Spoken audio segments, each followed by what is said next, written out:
See you. Easy, how you doing? Where's the flowers? Right? We do that only in Taiwan. Please. This is Fairchild. Yes, of course. Pleasure to see you. How are you?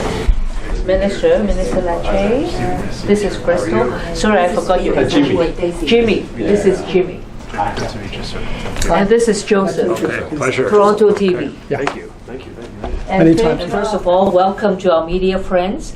Thank you very much for coming.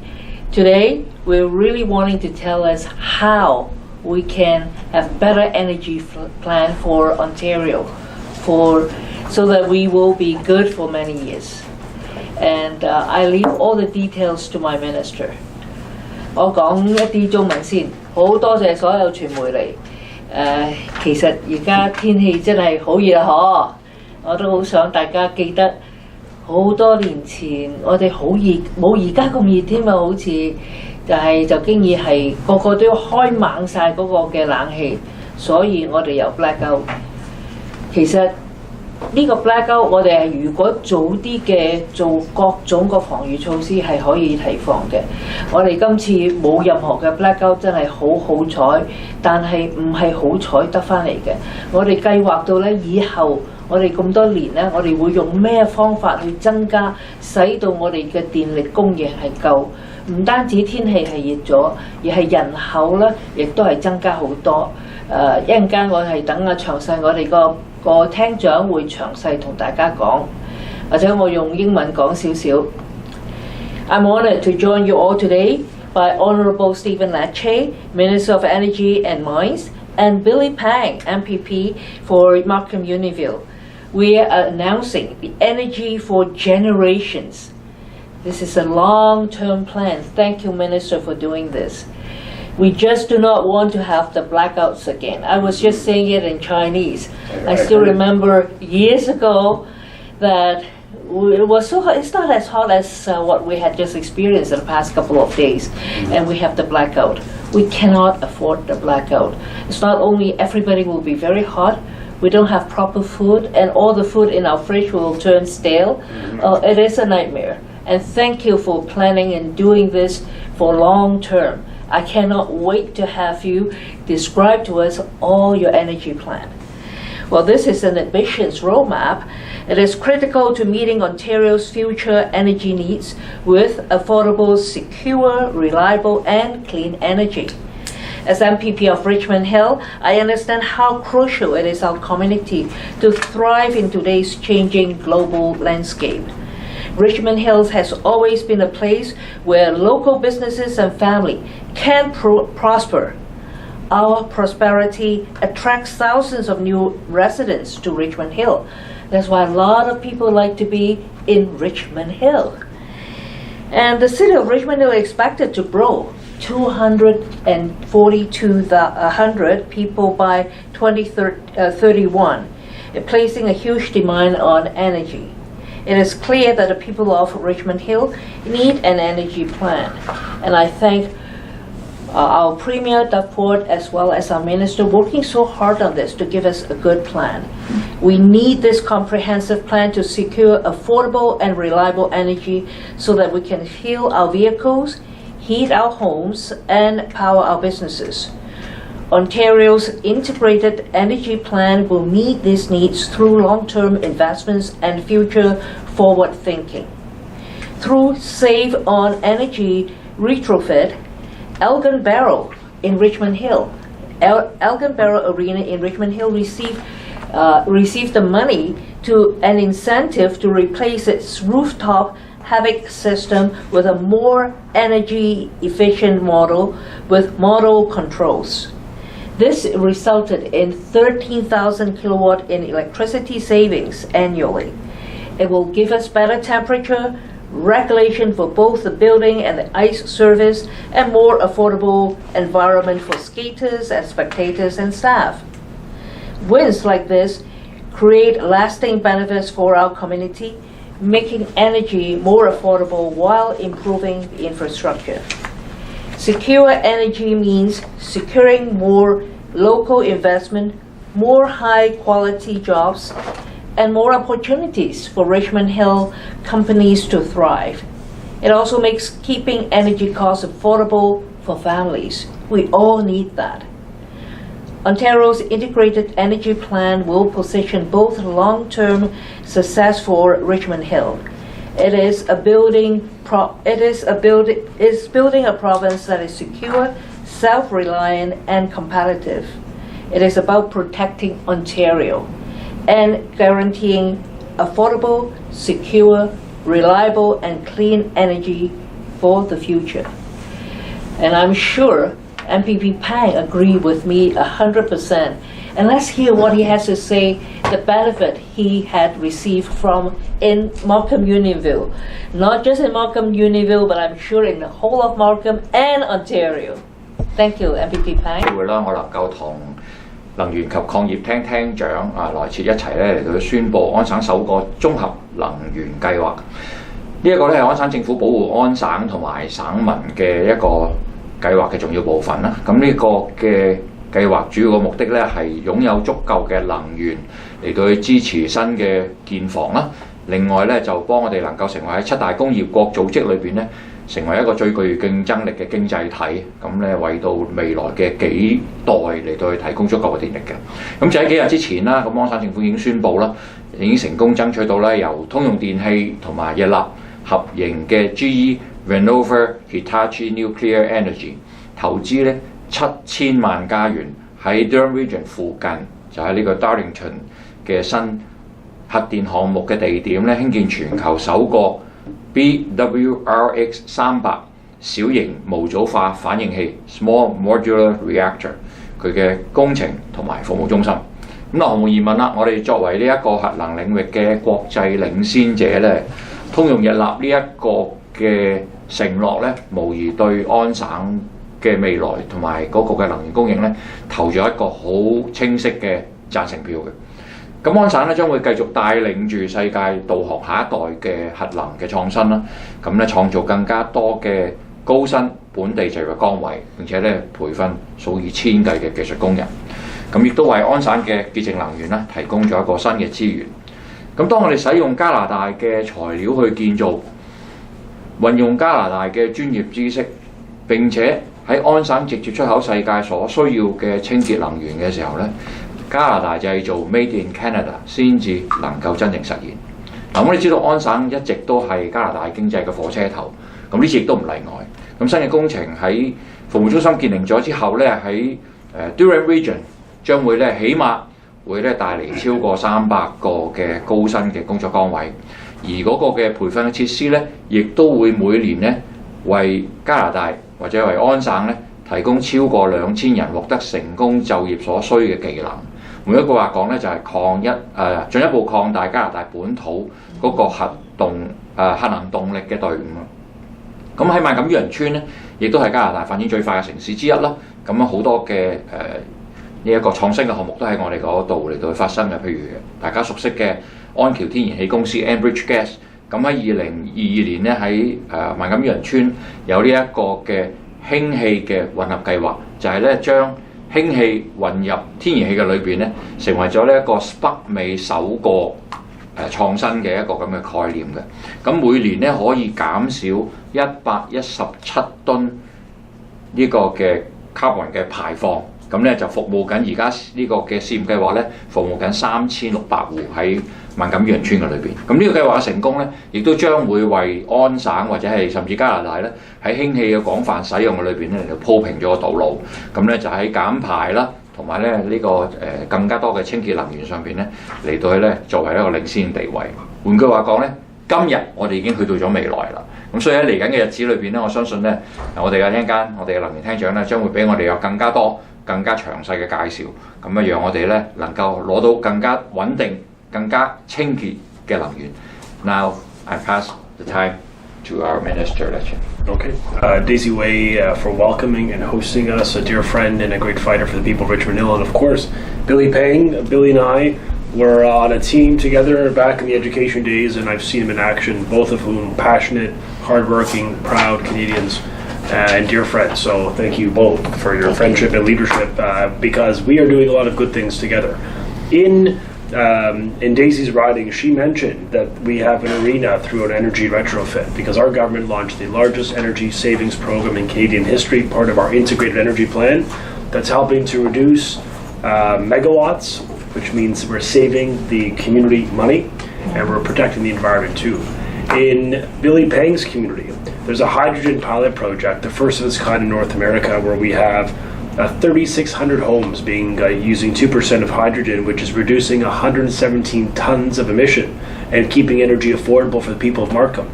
This is a local leadership that's making a difference, but we launched a large plan because we are an ambitious government and we're thinking about your children and your grandchildren. We are seized as a government to make sure that we set up Canada for long-term success, frankly, well beyond our time on Earth. We're thinking about your kids and grandkids, the next generation. And I think that's what government and leadership should be about. And that's why I'm very honored on behalf of Premier Doug Ford and our PC government to have launched the long-term 25-year roadmap for energy security and affordability. Remember, a few short years ago when the three of us were elected in 2018, you will remember families and seniors in Vaughan, in Markham, and Richmond Hill, frankly, across Ontario, were driven into energy poverty. I'm not talking about the lowest income. I mean, middle-income working families were forced to have to make these unacceptable choices of eating and heating. You all know the stories of middle-income, fixed-income pensioners being driven into energy poverty. Why? Because the provincial Liberals were ideological. They were obsessed with certain resources that were the most expensive. They sole sourced instead of using competitive procurements. My point to you, to the families watching, is we will never, ever go back to the days of higher energy rates, higher taxes, and higher bills on the people of Ontario. Our Premier is committed to affordability in everything we do. It's why one of the first bills and actions we took as a government was to legislate the permanent removal of the gas tax for every single commuter, because we live in the 905 and we're blessed to live up here. 416-905, doesn't matter where you live, where you're watching, most of us will drive. And the Liberals want to punish drivers. They sort of believe everyone could take a bike to work. I mean, that may work for some in the downtown core, and it works for them, and we're happy for that. But for most of us, we got to use, vehicles, and so we think eliminating costs is the right way to go. The Integrated Energy Plan does more than just that. It ensures we have large-scale, affordable, reliable, clean power for the next 25 years through, as I believe I heard both my colleagues say, I picked up on some of the words when I heard, there's a few key words. I heard blackout, that one was in English, and a few others, but the point is we're leading the largest nuclear expansion in the world because it's clean power, it's affordable power. We're adding 16,000 megawatts of power for like 16 million people, or homes is what that translates to. We're doing that through expanding Bruce Power. We're extending the life of Pickering, which the Liberals wanted to close, turning their backs on thousands of families here in York Region to work at OPG. They wanted to, we also want to build refurbish Darlington and build the largest nuclear generator in Port Hope. This is ambition. This is affordability. In addition to large nuclear, we're also leading the first small modular reactor in the G7. We're very proud of that. We just had the G7 in Canada. Here we are showing off that we've got the technological strength and leadership in the world to build these small miniaturized nuclear plants that we're not just building for Ontario, we're building for Saskatchewan, Alberta, for the US, for Poland, for Estonia, for the Czech Republic, and the list goes on. They're turning to us because we are emerging as a clean energy superpower.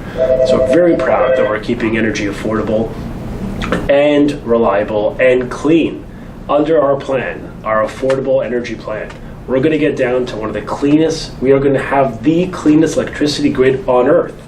99% of our electricity generation is going to come from non-emitting sources, meaning energy that doesn't create greenhouse gas emissions. Remember, the Liberals wanted to impose a carbon tax to drive net zero. We have a plan that gets us to net zero without increasing your taxes. And that's the difference between the PCs and the Liberals. They want to increase taxes, remove choices, force you to drive an EV, remove options for consumers. We take a different approach. We respect families, we respect choices, and we think affordability has got to be the number one priority. So this is what the plan does. Long term, it brings it all together. It forces government to be working with utilities and the Ontario Energy Board with one vision to make sure we have abundant power for our kids and it remains cleaner and greener over time, but always affordable. And with that, I would just say, given the hot days of summer, we have a very strong, stable energy system. We've got a great mix of energy. As was mentioned, natural gas is an important part of our mix. It's an insurance policy. We only use it when we need it. And let me tell you, if the Liberals had their way and they wanted us to eliminate natural gas, which we only use what we call for peak purposes, meaning when there's not enough power on the grid, we fire up the greatest insurance policy in Ontario is having natural gas generators. We only use them on on those key days that where we really need it. If the Liberals had their way, we would have had brownouts. We would have had blackouts. Like Daisy is right. That is exactly what we would be back into if you think about what happened, 15, 20 years ago. And who wants to go back to that? Where you can hardly afford power, where it's not reliable, lights are turning off. We're not a third world country here. Like we're the 10th largest economy on earth. We got to be strong. We got to be confident, and we got to have power to drive our economic growth. So our Premier gave us a mandate: be ambitious, be long-term. This plan talks about east to west transmission corridors in Canada, because we're creating one strong Canadian economy. It talks about a pipeline east to west to unlock our resources, get it to Tidewater, get it to new markets. It's a plan to generate power. It's a plan to save power through the largest energy conservation program. And perhaps most exciting, it's a plan to put you in the driver's seat so that you can create power for your own purposes. We're going to get government out of the way. If you want to generate power, solar on your roof, a battery, we're going to frankly incentivize you to do that, produce the megawatts or the kilowatt for yourself. It reduces your bill, and it takes a less burden off the system. So this is the type of leadership we're thinking about. Our plan will create, just through the small modular reactors that Billy mentioned, we're talking about 20,000 construction jobs here in Canada, 3,000 permanent jobs. We announced days ago that we're going to be the first country in the G7 to have a service center to literally service the entire small modular reactor fleet of the world. So it's an exciting time.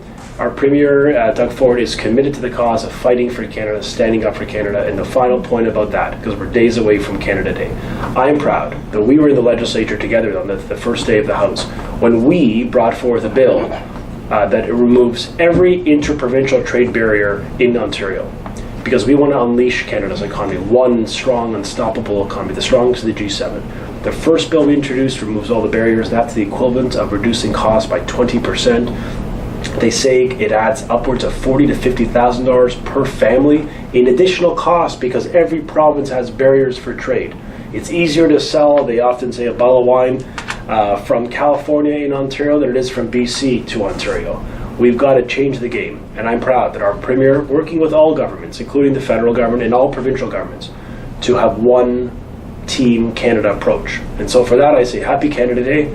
Let's be proud of our country, proud of our Premier, who's been leading the way and standing up for us at a critical time. And I just thank you all for the opportunity to join you today. And I join you. Let's say together, happy Canada Day. All right.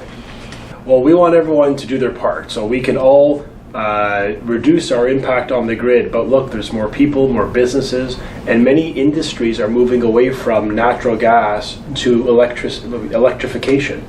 And so that means we need more power. We're anticipating we need to add 4.5 cities of Toronto to the grid by 2050. Think about that. Imagine adding 4.5 Torontos just popped up between now and 2050. So we need more power, but we want to encourage people to be judicious. Look, we're all taxpayers, we're all ratepayers. So if we in government could incentivize you to use a little less power, you save money and we save the megawatts. It's a win-win. Our plan is about not so much having you turn off the lights every day or live in the darkness, not at all. We're thinking about better insulation. We're going to give you a 30% of the cost for insulation, or if you're putting in new windows or new doors. If you are adding, for example, a heat pump, or you want to do rooftop solar or battery, ways to make your home more energy efficient. You may remember during the 2008-9 recession, Prime Minister Harper announced the home renovation tax credit. That was a very smart idea to stimulate the economy, got more people, local workers, gave them employment, it got money in the economy. So we are putting 30% on the table, tens of thousands of dollars per person. We don't max as much as you want to do. We want to invest in you. So it's a great way to reduce your bills while reducing megawatts on the grid, and we all win. Remember, we have power. Most jurisdictions don't have power. We have we have so much power that we're selling it. But the economy is tightening, like we're growing so much that every megawatt's going to matter. And that's why it's so important we have a long-term plan, because if you look at many provinces like Quebec, look at New York State, I was just in New York City 2 weeks ago, they are literally scrambling for power. They're prepared to pay massive premiums for our power. So we're in a position of strength. You know, we have it for our province today, we have it for our kids for the next 25 years, and we have so much that we can sell it at a premium into the US or east and west into Canada and really monetize this commodity. So we're privileged, but we're not sitting on our laurels. We're thinking ahead, we're planning ahead, we're buying more Canadian, and we're building for the future. But what I will say is we have requested and directed every utility in Ontario to be investing in their infrastructure to strengthen the resiliency of the grid. Because to your point, yes, colder winters, more storms, hotter summers, we've got to be prepared for that. So we're not resting, we are acting. We're investing massively to strengthen our grid. So that means new transmission.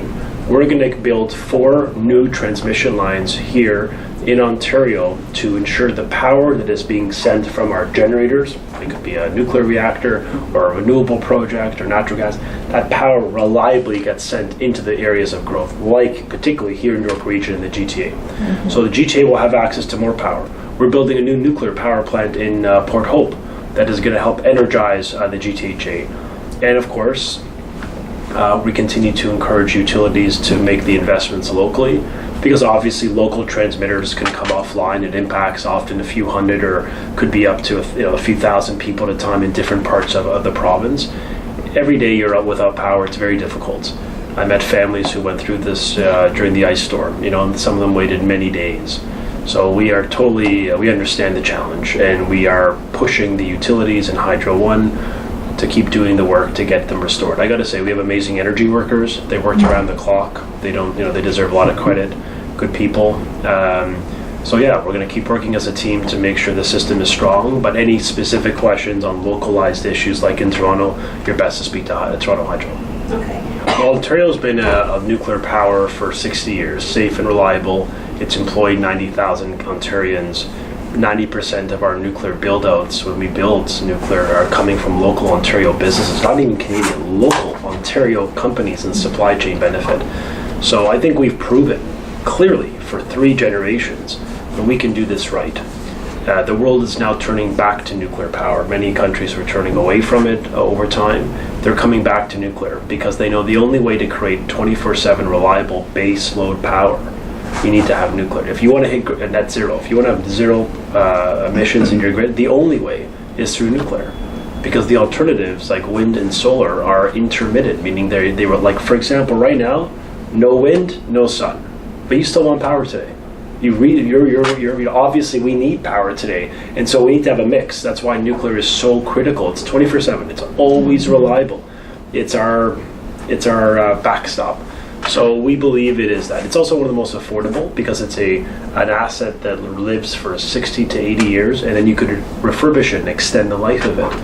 So it's a great technology. The one we use, CANDU, is made in Canada technology, designed literally in the province. We helped it patent some of the best nuclear technology that's being used all over the world, from Europe to China to South America, literally around the globe.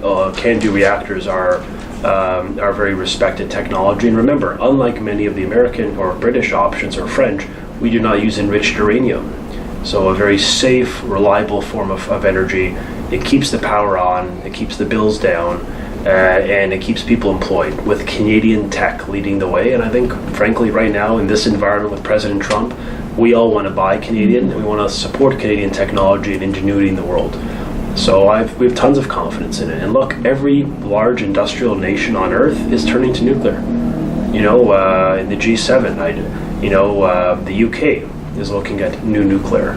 The French are expanding nuclear. The Italians, for the first time, are looking at nuclear. The Germans, who had nuclear, removed nuclear, are now turning back to nuclear. I mean, this is where the puck is going. But we're ahead of the curve. We always have been. And look, in Markham, in Richmond Hill, and in Vaughan, there's many businesses part of the supply chain that's building out the nuclear generation. So look, we want to fight for those workers, we want to fight for Canada's technology, and we're going to keep selling it around the world. Right now, the policy we inherited by the Liberals is we sell excess power into the US, but we sell it at a discount, which for me just seems foolish. Regenerate the power, let's maximize the heck out of it. I mean, especially right now, with what President Trump is doing, I wouldn't mind making it a little expensive these days. Let's make a great return on our investment. So the integrated energy plan we announced, this energy for generations, it changes the game. It allows us to do what's called long-term corporate agreements with the US, 20 years, where we really get to sell at a much higher cost, so we make more money. So look, we have no issue selling power to the US. I want to make a profit off that power we sell. But before we sell to the South, ever since President Trump and all this nonsense about the 51st state, we've sort of pivoted. We said, okay, we'll still do business with the US, but our priority is going to be building one strong Canadian economy. So before it used to be very focused on north-south power, now we're looking more east-west. That's why I talked about an energy corridor, an east-west corridor. That includes transmission corridor. So we could literally move Ontario power from as far east as Nova Scotia, as far west as British Columbia. And remember, out west, many of these provinces still use coal or natural gas, so we could use some of the cleanest power to displace dirtier energy sources and make money for the people of Ontario. So it's a good outcome for the environment, for the economy, and for you, the person's paying the bills, because we're going to be able to sell the power at a premium, make money, and reduce the bills here in Ontario because we're exporting our power at a premium abroad. So it's a smart way of just doing more with less and making it a bit more affordable for the people of Ontario. Okay, so even selling to other provinces too, right? Absolutely, that's our first priority. East-west before we go south, but we're still open to selling power to the US. In New York, where I was there a few weeks ago, they are very interested in Canadian power. They just don't have enough, and they don't have the support for building nuclear in the state of New York. You know, people in some provinces or states, they may not just have the acceptability. We do, and we are. So we're privileged, we're leading, and I'll tell you, we're getting the attention of the American leadership. We hosted a few days ago a delegation from Oklahoma, the Secretary of Energy and the Secretary of Commerce from Oklahoma, and I'll tell you, they're looking to Ontario to help build out their their potential expansion in nuclear, including small modular reactors. So it's great. Listen, it's sometimes it's like, we're a very big country, we're a big economy, we've got some of the largest natural resources and critical minerals on Earth, some of the largest reserves of petroleum, of natural gas. Like, we are so powerful. And yet I don't think Canadians often think about ourselves as a powerhouse. We're too polite. In this moment, I think we got to be proud, and we got to be a bit, go on the offense, tell the story to the world that we're leading. And obviously critical minerals is another area where we think we have a huge advantage, and we want to help get these resources out of the ground so that we can help build the clean energy economy. Every EV, every microchip, everything being done in AI, it requires a lot of the critical minerals, and we have them more than anyone on Earth. And so we have a plan to cut the permits by half, get them out of the ground, create good jobs for Canadians. There isn't a Canadian technology alternative. So the small modular reactor is the first technology of its kind in the world. So there isn't a Canadian company that's building it. Okay. And so the question then for us in Ontario is, what's the most proven company, proven technology leader in the world that we could partner with to actually get a viable, working small modular reactor? So we went with the world's most reputable partner in GE Hitachi. Their small modular reactor, which we own the intellectual property for, the IP, we own part of that. So like every time we sell one, we may have a technology partner to the US, but every time we sell them, we make money on the sale. Our supply chain in Ontario is building the small modular reactors around the world. And as I just said a bit earlier, we just opened, or we announced that the company is investing $70 million to build the first service center for every SMR build. So anytime they need refurbishments, maintenance, it happens here. So we're at the center of the action. And so much so that American utilities are turning to Ontario with OPG, partnering with us to help build the SMRs for them. So this is a great deal for Canada. It's a Canadian investment, 20,000 Canadian jobs for construction, 3,000 permanent jobs. The Conference Board of Canada estimates it's going to add over $20 billion to the Canadian economy. So we got the best of all worlds. Happens to be American in this case. The alternatives were British or French, but those alternatives are many years behind the technology development. So look, we want to be the first, we want to be the best, and we want to come up with the most reputable partner. At the end of the day, we're spending ratepayer money, right? So we got to be judicious. So and so that's why we're proceeding with the SMRs, because it's going to create a lot of opportunity for Canadian people. I see. So it's still a consideration about Canada first. Always. All right. All right. The plants are well fortified from realistic risks like terror or cybersecurity. Okay. I don't envision what you're suggesting. That's called World War III, and thinking about that, my friend, because we're not. We want peace, man. We want people to live in peace and harmony in this world, especially here. So, but we have many protocols in place to keep the local community safe, the infrastructure safe. We've been doing this for 60 years without incident.